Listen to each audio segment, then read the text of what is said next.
वळूया पुढील बातमीकडे। निलेशचंद्र मुनींनी आम्हाला हिंदुत्व शिकवू नये, ठाकरेंचे नेते अखिल चित्रे यांचं हे वक्तव्य। अखिल चित्रेंकडून निलेशचंद्र मुनी यांचा श्वान असा उल्लेख करण्यात आलाय, तर माणसापेक्षा श्वान इमानदार असतात असं निलेशचंद्र मुनींचं प्रत्युत्तर।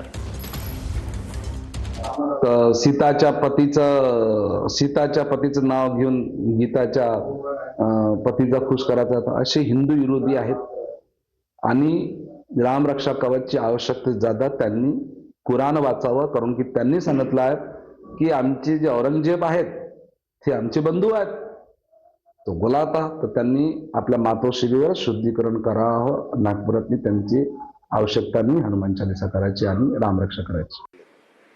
ज्यांना स्वतःच्या धर्माबद्दल काही माहित नाही ते हिंदू धर्माबद्दल बोलायला निघालेले आहेत, ते आम्हाला हिंदुत्व शिकवणार, ते आम्हाला सांगणार की आम्ही काय करायचं ते। तर म्हणून असे काही पिसाळलेले कुत्र हे मुंबईत फिरत आहेत, तर त्वरित सरकारने त्याचा बंदोबस्त करावं किंवा महानगरपालिकेने ते पिसाळलेले कुत्रे पकडतात त्या गाडीने यांना पकडावं आणि यांना ताबडतोब बंदिस्त करावं। म्हणून या अशा निलेश चंद्रासारख्या बोगस व्यक्तींनी बोलताना स्वतःची पातळी, स्वतःची लायकी ही ओळखून बोलावं। कुत्र म्हणजे श्वान, यांच्यापेक्षा कुत्र खूप इमानदार असते। यांच्यापेक्षा कुत्र खूप इमानदार असते, ज्याची जो भाकर खाते त्याची जो चाकरी करतो। मला वापस सकाळपासून धमक्या, महाराज धमका, असं करू तसं करू, मी काही घाबरणारा महाराज